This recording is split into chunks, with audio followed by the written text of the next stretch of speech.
श्री गणेशाय नमः। श्री जानकी वल्लभो विजते। श्री रामचरितमानस सुतम सोमान बालकांड में अंगे का वर्णन सुनिए।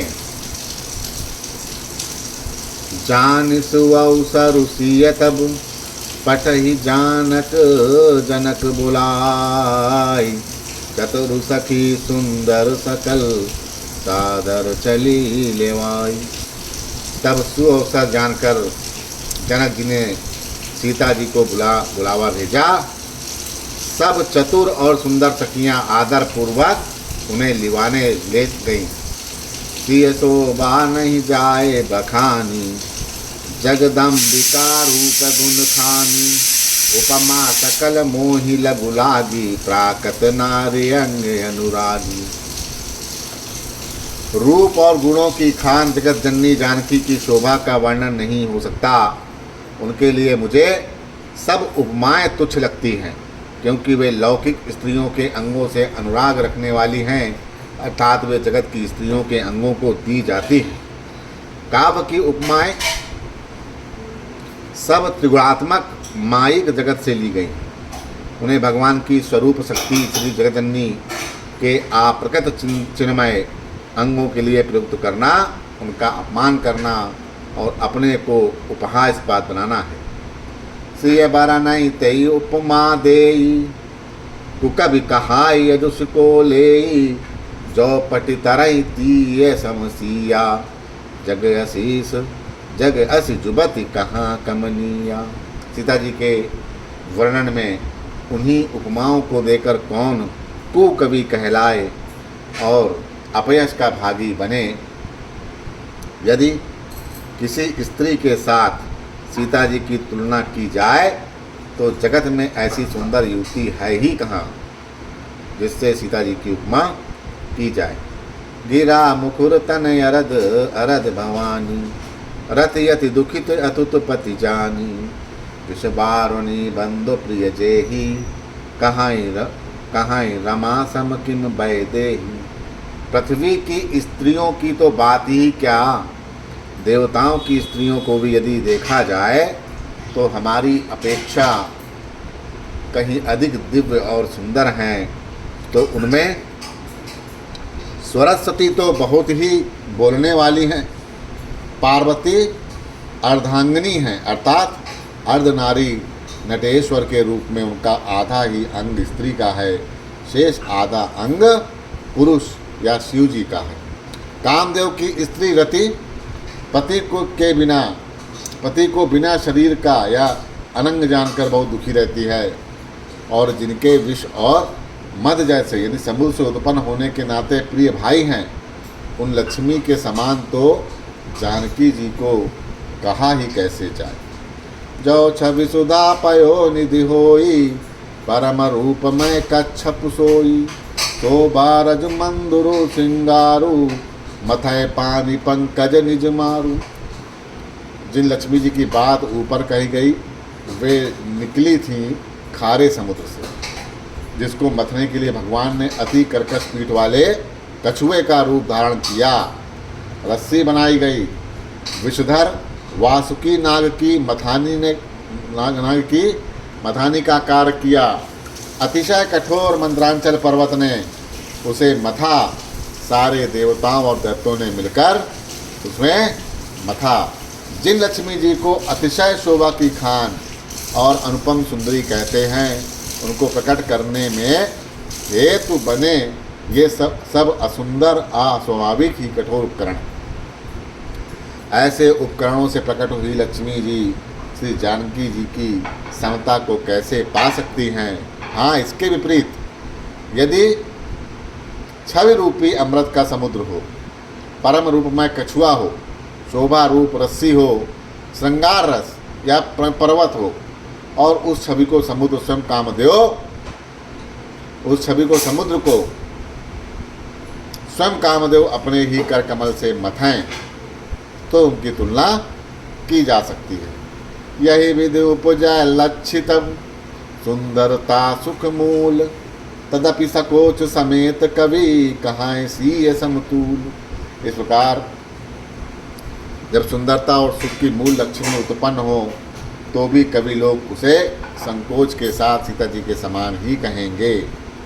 जिस सुंदरता के समुद्र को कामदेव मथेगा वह सुंदरता भी प्राकृत अलौकिक सुंदरता ही होगी, क्योंकि कामदेव स्वयं ही त्रिगुणमयी प्रकृति का ही विकार है। अतः उस सुंदरता को मत कर प्रकट हुई लक्ष्मी भी उपयुक्त लक्ष्मी की अपेक्षा कहीं अधिक सुंदर और दिव्य होने पर भी होगी प्राकृत ही। अतः उसके साथ भी जानकी जी की तुलना करना कबीली के बड़े संकोच की बात। जिस सुंदरता से जानकी जी का दिव्याति दिव्य परम दिव्य विग्रह बना है, वह सुंदरता उपयुक्त सुंदरता से भिन्न या अप्रकृतक है। वस्तुतः लक्ष्मी जी का अप्रकृतक रूप भी यही है, वह कामदेव के मथने में नहीं आ सकती और वह जानकी जी का स्वरूप ही है, अतः उनसे भिन्न नहीं है। और उपमा दी जाती है भिन्न वस्तु के साथ। इसके अतिरिक्त जानकी जी प्रकट हुई हैं स्वयं अपनी महिमा से।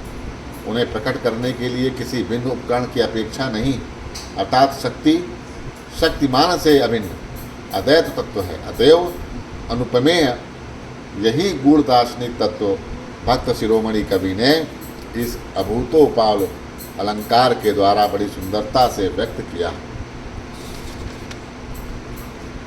चलई संग लय सखी सयानी, गावत गीत मनोहर बानी। सोह नवल तनु सुंदर सारी, जगत जननी अतुलित छब भारी। सयानी सखियाँ सीता जी को साथ लेकर मनोहर वाणी से गीत गाती हुई चलीं। सीता जी के नवल शरीर पर सुंदर साड़ी सुशोभित है। जगत जननी की महान छवि अतुलनीय है। भूषण सकल सुदेश सुहाए, अंग अंग रच सकहीं बनाए। रंग भूमि जब सिय पगुधारी, देख रूप मोहे नर नारी। सब आभूषण अपनी अपनी जगह पर सुशोभित हैं, जिन्हें सखियों ने अंग अंग में भली भांति सजाकर बताया है। जब सीता जी ने रंगभूमि में पैर रखा तब उनका दिव्य रूप देखकर सारे स्त्री पुरुष सब मोहित हो गए। हरसि सुरह दुदम्बि बजाई, बरसि प्रसूनि अप्सरा गाई। पानी सरोज सोह जय माला, अवचट चितय सकल भुआला। देवताओं ने हर्षित होकर नगाड़े बजाए और पुष्प बरसाकर अप्सराएं गाना गाने लगीं। सीता जी के कर कमलों में जयमाल सुशोभित है। सब राजा चकित होकर अचानक उनकी ओर देखने लगे। सिय चकित चित राम ही चाहा, भय मोह बस सब नर नाहा। मुनि समीप देखे दो भाई, लगे ललकी लोचन निध पाई। सीता जी चकित चित्त से राम जी की ओर देखने लगी। तब सब राजा लोग मोह के वश में हो गए। सीता जी ने मुनि के पास बैठे हुए दोनों भाइयों को देखा तो उनके नेत्र अपना खजाना पाकर ललचाकर वहीं श्री राम जी जहाँ बैठे थे उनके नेत्र वहीं पर जा लगे और स्थिर हो गए। गुरुजन लाज समाज बड़, देख सिए सकुचानी। लाग बिलोकन सकहि तन, रघुबीरहि उरयान। परंतु गुरुजी या गुरुजनों की लाज से तथा बहुत ही बड़े समाज को देखकर सीता जी सकुचा गईं और श्री रामचंद्र जी को हृदय से लगाकर सखियों की ओर देखने लगीं। राम रूप अरुषि छवि देखे, नर नारहि परिहार निमेषे। सोचहि सकल कहत सकुचाही, विदिशन विनह करहि मन माही। श्री रामचंद्र जी का रूप और सीता जी की छवि देखकर स्त्री और पुरुषों ने पलक मारना छोड़ दिया। सब एकटक उन्हीं को देखने लगे। सभी अपने मन में सोचते हैं पर कहते सकुचाते हैं। मन ही मन वे विधाता से विनय कर रहे हैं। हर विद बेग जनक जड़ताई, मति हमारी यस देह सुहाई। बिनु विचार पनु तज नर नाहू, सिए राम कर करे विवाहू। हे विधाता, जनक की मूर्ता को शीघ्र ही हर लो और हमारी ही ऐसी सुंदर बुद्धि उन्हें दे दीजिए जिससे बिना ही विचार किए राजा अपना प्राण छोड़कर सीता जी का विवाह राम जी से कर दें। जगबल कहाई भाव सब काहू, हटकी ने आतहि उर्दाहू। एहि लालसा मगन सब लोगों, बरसावरो जानकी जोगू। संसार उन्हें भूला कहेगा, संसार उन्हें भला कहेगा, क्योंकि ये सब किसी को अच्छी लगती है। हट करने से अंत में हृदय जलेगा। सब लोग इसी लालसा में मग्न हो रहे हैं कि जानकी के योग्य वर तो ये सांवला ही है। तब बंदी जन जनक बुलाए, बिरदावली कहत चली आए, कह न पुजाई कहूँ पन मोरा, चले भाट ही हर सुन थोरा। तब राजा जनक ने बंदी जनों या भाटों को बुलाया। वे विरुदावली या वंश की कीर्ति गाते हुए चले आए। राजा ने कहा, जाकर मेरा प्रण सबसे कहो भाट चले। उनके हृदय में कम आनंद न था।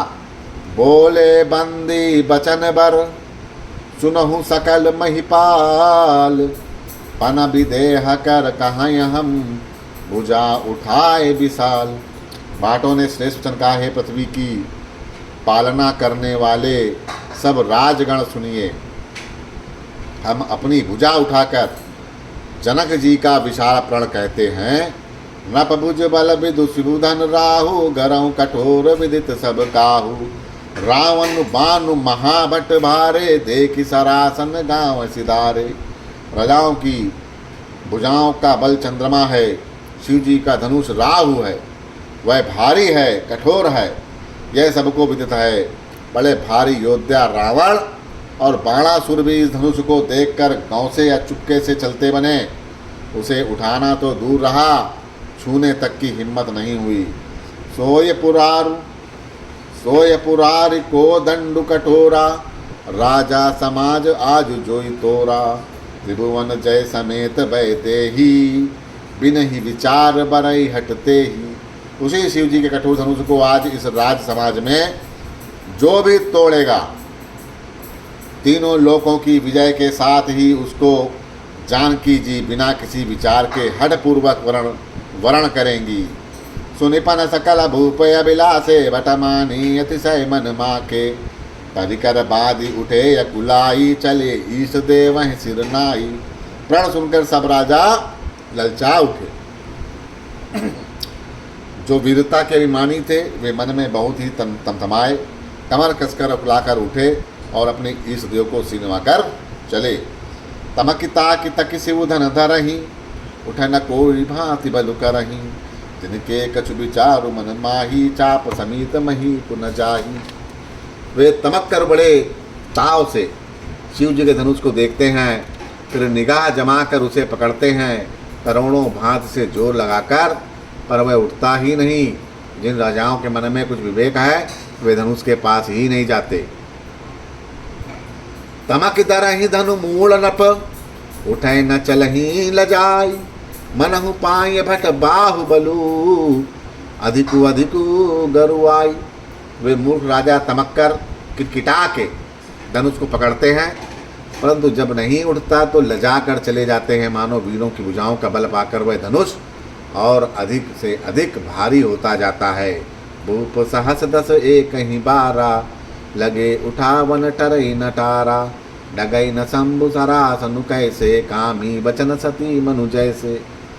तब 10,000 राजा एक ही बार धनुष को उठाने लगे, तो भी वह उनके टाले नहीं टलता।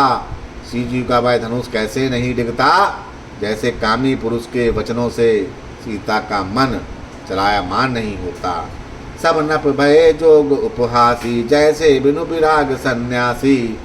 कीरत विजय वीरता भारी, चले चाप कर बर बसहारी। सब राजा उपहास के योग्य हो गए, जैसे वैराग के बिना सन्यासी उपहास के योग्य हो जाता है। कीर्ति विजय बड़ी वीरता, इन सबको वे धनुष के हाथों बरबस हार कर चले गए। श्रीहत भय हार ही राजा, बैठे निज निज जाई समाजा। रपहि बिलो की जनकु अतुलाने, बोले वचन रोष जनुसाने। राजा लोग हृदय से हार कर हतप्रभ हो गए और अपने अपने समाज में जा बैठे। राजाओं को असफल देखकर जनक जी अकुला उठे और ऐसे वचन बोले जो मानो क्रोध में सने हों। दीप दीप के भूपति नाना, आए सुन हम जो पन उठाना। देव दनुज धरि मनुज शरीरा, विपल वीर आए रणधीरा। मैंने जो प्राण खाना था उसे सुनकर दीप के अनेक राजा आए। देवता और दैत्य भी मनुष्य का शरीर धारण करके यहाँ पर आए और भी बहुत से रणधीर वीर आए। कुंवर मनोहर विजय बड़ी, कीरति अति कमनीय, पावनिहार बिरंच जनु, रचेउ न धनु दमनीय। पर धनुष को तोड़कर मनोहर कन्या, बड़ी विजय और अत्यंत सुंदर कीर्ति को पाने वाला मानो ब्रह्मा ने किसी को रचा ही नहीं। कहाऊँ काहि यहु लाभ न भावा, काहू न शंकर चाप चढ़ावा, रहाऊँ चढ़ाव अब तो रब भाई, तिल भरी भूमि न सके छड़ाई। कहिए ये लाभ किसको अच्छा नहीं लगता, परंतु किसी ने भी शंकर का धनुष नहीं चढ़ाया। अरे भाई, चढ़ाना और तोड़ना तो दूर रहा, कोई तिल भर भूमि भी नहीं चुरा सका। अब जन को माखै भट मानी, वीर विहीन मही मैं जानी, तजहूँ आस निज निज ग्रह जाहू, लिखा न विधि वैदेही विवाहु। अब कोई वीरता का अभिमानी नाराज ना हो, मैंने जान लिया पृथ्वी वीरों से खाली हो गई है। अब आशा छोड़कर अपने अपने घर जाओ, ब्रह्मा ने सीता का विवाह लिखा ही नहीं है। सुकत जाय जो पनु परिहारऊँ, कुंवरी कुंवार रहाऊँ न का करऊँ, जो जन त्यों बिनु भट सुबु बुई भाई, तव पनु करि होतऊँ हसाई। यदि प्राण छोड़ता हूँ तो पुण्य जाता है, इसीलिए क्या करूँ, कन्या कुमारी ही रहे। यदि मैं जानता कि पृथ्वी वीरों से शून्य है, तो प्रण करके उपहास का पात्र न बनता। जनक वचन सुनि सब नर नारी, देखी जन कहीं भय दुखारी, माँ के लखन कुटिल भय भऊ हैं, रजपट फरकत नयन रसई हैं। जनक के वचन सुनकर सभी स्त्री पुरुष जानकी की ओर देखने लगे और दुखी हो गए। परंतु लक्ष्मण जी तमतमा उठे, उनकी भौएं टेढ़ी हो गईं, होंठ फड़कने लगे और नेत्र क्रोध से लाल हो गए। कही ना सकत रघुवीर डर, लगे वचन जनुबान, नाय राम पद कमल सिरु, बोले गिरा प्रमाण। श्री रघुवीर जी के डर से कुछ कह तो नहीं सकते, पर जनक के वचन उन्हें बाण से लगे। जब ना रह सके तब श्री रामचंद्र जी के चरण कमलों में सिर नवाकर वे यथार्थ वचन बोले।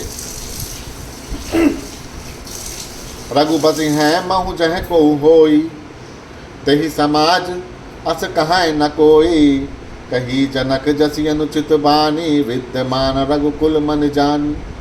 रघुवंशियों में कोई भी जहाँ होता है, उस समाज में ऐसे वचन कोई नहीं कहता जैसे अनुचित वचन रघुकुल शिरोमणि श्री राम को उपस्थित जानते हुए भी जनक जी ने कहे हैं। सुनहु भानुकुल पंकज भानु, कहूँ सुभाई कछु अभिमानु, जो तुम्हारी अनुशासन पावो, कंदुक इव ब्रह्मांड उठावो। हे सूर्य कुल रूपी कमल के सूर्य, सुनिए सुनिए, मैं स्वभाव से ही कहता हूँ, कुछ अभिमान करके नहीं। यदि आपकी आज्ञा पाऊँ तो मैं ब्रह्मांड को गेंद की तरह उठा लूँ। काचे घट जिम डारहु फोरी, सकऊँ मेरु मूलक जिम तोरी, तब प्रताप महिमा भगवाना को, बापुरो पिनाक पुराना। मैं उसे कच्चे घड़े की तरह फोड़ डालूं, मैं सुमेर पर्वत को मूली की तरह उखाड़ सकता हूँ, तोड़ सकता हूँ। हे भगवान, आपके प्रताप की महिमा से यह बेचारा पुराना धनुष तो कौन चीज है। नाथ जान यस आयस हो, कौतुक करऊँ बिलो कहीं सोऊ, कमल नाल जिम चाप चढ़ावऊँ, जो जन सत प्रणाम लय धावऊँ। ऐसा जानकर हे नाथ, आज्ञा हो तो कुछ खेल करूं। उसे भी देखिए, धनुष को कमल की डंडी की तरह चढ़ाकर उसे 100 योजन तक दौड़ा लिए चला जाऊं। तो रहो छत्रक दंड जिमी, तब प्रताप बलनाथ, जाओ ना करहु प्रभु पद, शपथ करहु धर धनुदात। हे नाथ, आपके प्रताप के बल से धनुष को कुकुर मुत्ते की तरह तोड़ दूं। यदि ऐसा न करूं तो प्रभु के चरणों की शपथ है फिर मैं धनुष और तरकस को कभी हाथ भी न लगाऊं। लखन सकोप बचन जे बोले, डगमगानी मही दिग्गज डोले, सकल लोग सब भूप डराने, सिय हर सुजन को सकुचाने।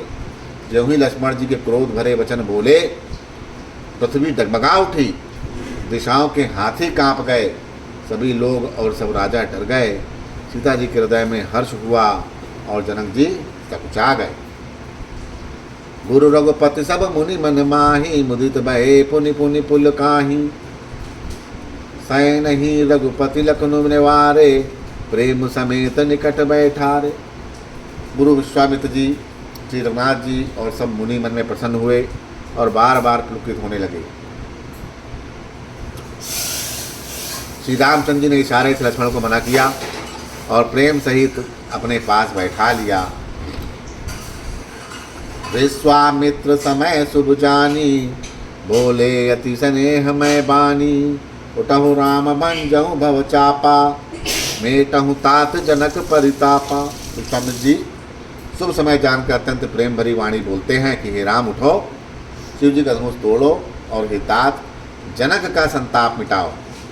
सुनि गुरु वचन चरण सिरुनावा, हर्ष विषादु कछु न उरावा। काढ़े भय उठ सहज सुभाए, ठवन जुबा मृगुराजु जल जाए। गुरु के वचन सुनकर श्री राम ने चरणों में सिर नवाया। उनके मन में न हर्ष हुआ न विषाद, और वे अपनी एड़ खड़े होने की शान से जवान सिंह को भी लजाते हुए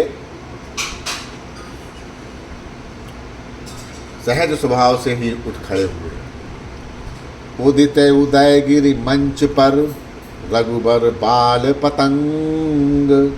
विकसे संत सरोज सब, हर्षे लोचन भृंग। मंच रूपी उदयाचल पर श्री रघुनाथ जी बाल सूर्य के उदय होते ही सब संत रूपी कमल खिल उठे और नेत्र रूपी भौरे हर्षित हो गए। नपहि केरिया सा निसनासी, बचत नखत अवली न प्रकाशी। मानी महिप कुमुद सकुचाने, कपटी भूप अलूक लुकानी। प्रजाओं की आशा रूपी रात नष्ट हो गई, उनके वचन रूपी तारों के समूह का चमकना बंद हो गया, मौन हो गए।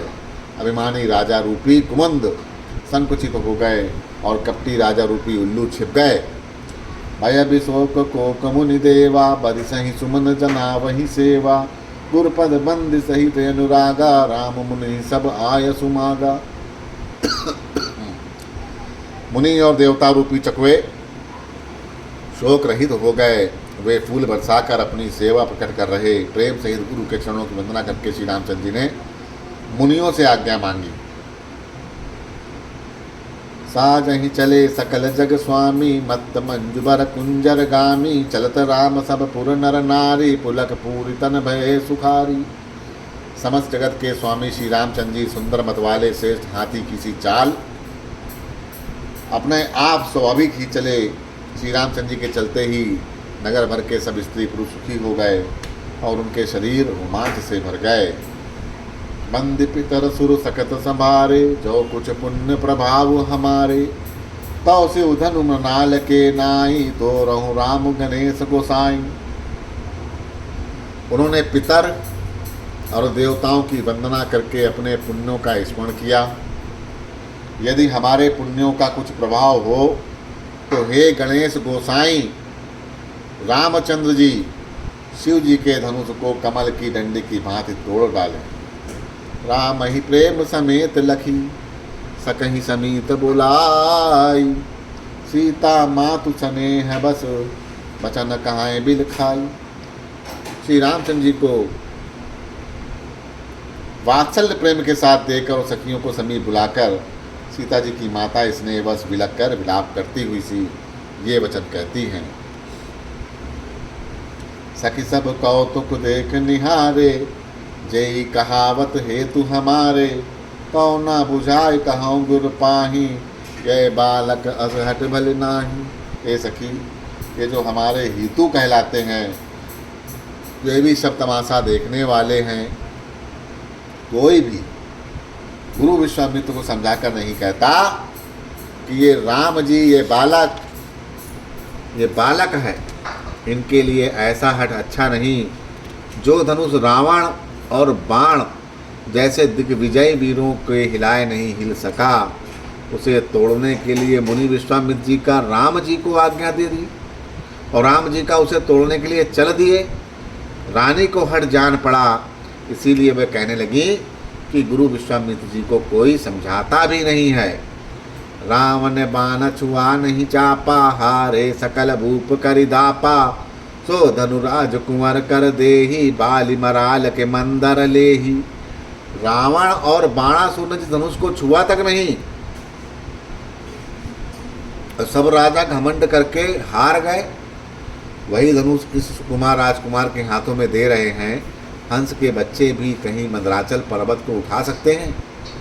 भूप सयान अप सकल सिरानी, सखी विधिगत कछु जात न जानी, बोली चतुर सखी मृदुबानी, तेजवंत लघु गनय नरानी।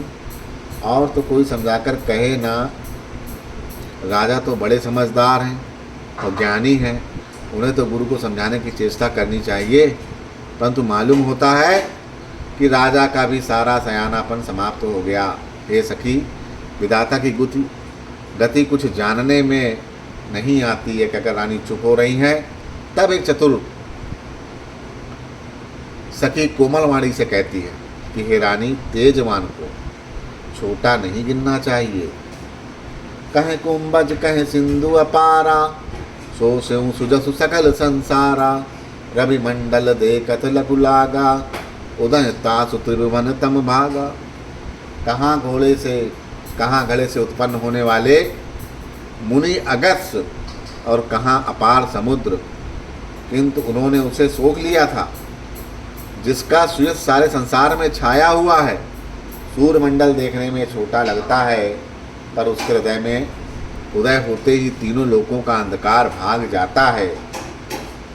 मंत्र परम लघु जासु बस, विद हरिहर सुर सर्व, महामत गज राज कहूँ, बस कर अंकुश खर्व। इसके वश में ब्रह्मा विष्णु शिव और सभी देवता हैं।